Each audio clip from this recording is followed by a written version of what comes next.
나는 한때 코인 트레이딩의 신이었다. 1,000만 원으로 시작한 트레이딩 매매를 3개월도 안 걸려서 1억으로 만든 사람이 바로 나다. 나름의 방식대로 전략적인 투자를 했고 나의 방식이 먹혔다고 생각했지만 얼마 지나지 않아 깨달았다. 내가 가치 투자가 아닌 가치 투자하고 있다는 사실을. 재테크에 관심이 일절 없던 내가 돈을 버는 것에 관심이 생기기 시작한 것은 결혼 정년기인 30대 초반 때였다.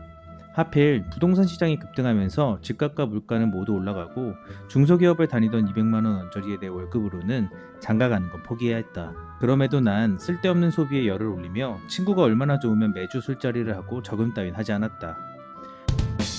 뒤늦게 정신을 차린 난 그 당시 많은 사람들이 열을 올리던 비트코인에 투자하기로 마음먹었고 처음 시작은 100만 원. 난 누구나 사는 비트코인이 아닌 작은 알트코인을 샀다. 아무것도 모르지만 이름이 이뻐서 또는 그냥 싸 보여서 이것저것 샀었다.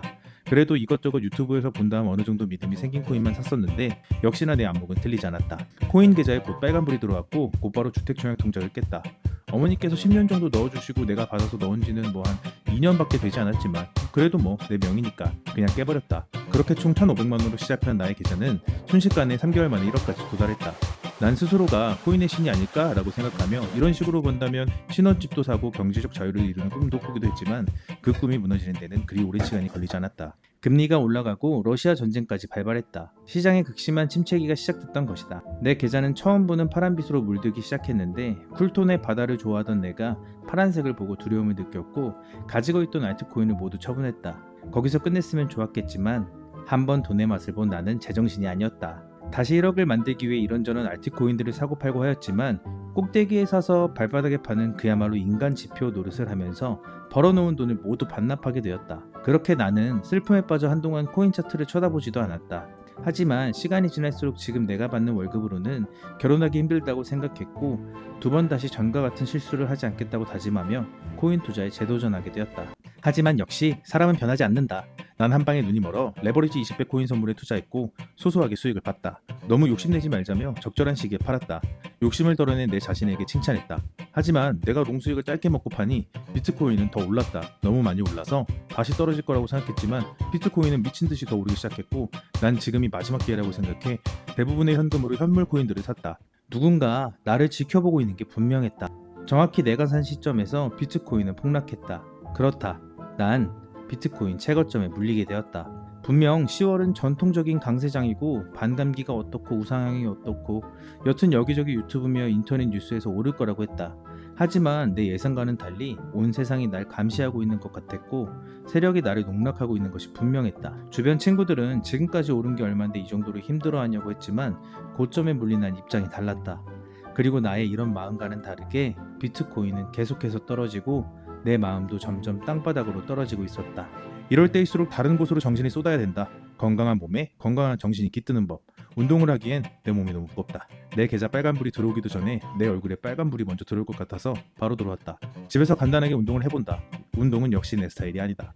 잊으려고 했지만 귀신 같은 알고리즘은 나를 자꾸 비트코인 시장에 눈이 가게 한다. 인터넷 뉴스와 유튜브 영상들은 나를 계속 갈팡질팡하게 만든다. 이겨내기 위해 밥을 먹기로 했다. 이럴 때일수록 잘 먹고 기운 내야 하기 때문이다. 냉장고가 텅텅 비었다. 하지만 채울 여유 따윈 없다. 배달 음식은 절대 시켜 먹지 않으며 식비도 최소한으로 아껴 현금이 있을 때마다 비트코인 계좌로 옮겨 물을 타고 있다. 그러다 나는 비트코인 앱을 지웠다. 잠시 잊고 지내기로 노력해본다. 원래 늦게 자는 편이지만 평소보다 일찍 잠을 청해본다.